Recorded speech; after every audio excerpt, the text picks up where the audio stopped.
third round of indirect talks between US and Iran concluded in Geneva, with the Iranian side expressing a significant progress as the next high-stakes, technical-level meeting will take place in Vienna in the coming week.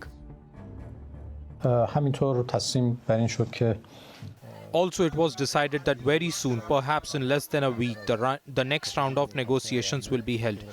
During these several long and intensive hours, we made good progress and very seriously entered into the elements of a possible agreement in the nuclear field and in the area of sanctions. On some issues, we have now become very close to an understanding. On certain other issues, we still have differences of opinion. The technical teams will begin technical talks in Vienna on Monday at the International Atomic Energy Agency. And with the assistance of agency's experts, we will try to bring some of the technical issues into a framework so that it can later be aligned with the political demands of both sides. کار بررسی‌های فنی رو شروع بکنن. The talks were mediated by Oman. The earlier two rounds of talks held in Muscat and Geneva were also mediated by Omanian Foreign Minister Syed Badr Albusaidi. After the talks, Badr Albusaidi posted on X that both sides will resume talks soon after consultation in their respective capitals. Iranian Foreign Minister Abbas Araqchi expressed optimism about talks on sanctions and said it will be discussed in detail in the next session. در حوزه رفع تحریم ما خیلی مشخص. On the issue of sanctions of relief, we clearly presented our demands, what we expect and what needs to be achieved. Regarding the US unilateral sanctions, their various dimensions as well as the discussions in the UN Security Council, the differences of opinion concerning these sanctions and what should happen were clearly stated from our side. It was decided that in the next session, we will go into this discussion in more detail. در جلسه آینده به صورت ریزتری وارد این بحث بشیم.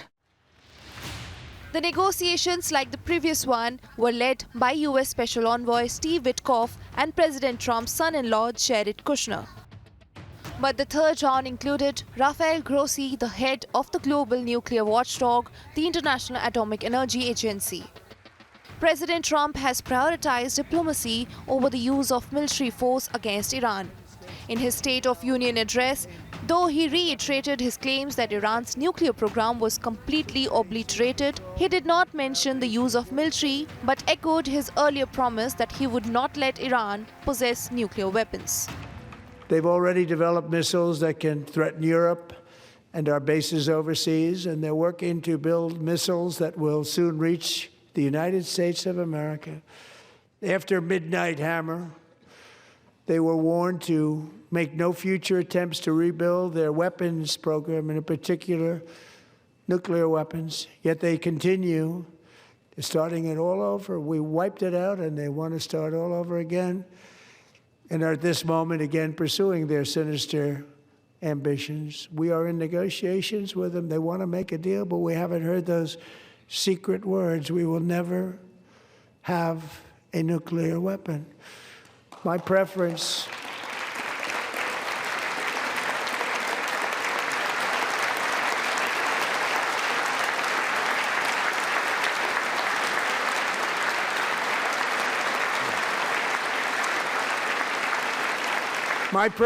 is to solve this problem through diplomacy. But one thing is certain, I will never allow the world's #1 sponsor of terror, which they are by far, to have a nuclear weapon. Can't let that happen. The crisis in West Asia has escalated as Trump ordered the largest US military buildup in the region since the US-led invasion of Iraq in 2003. The USS Gerald R. Ford, the biggest US aircraft carrier, left port near the Greek island of Crete bound for shores near Haifa in northern Israel. The US has also sent around a dozen F-22 fighter jets to Israel, the first time Washington has deployed combat aircraft to the country for potential wartime operations.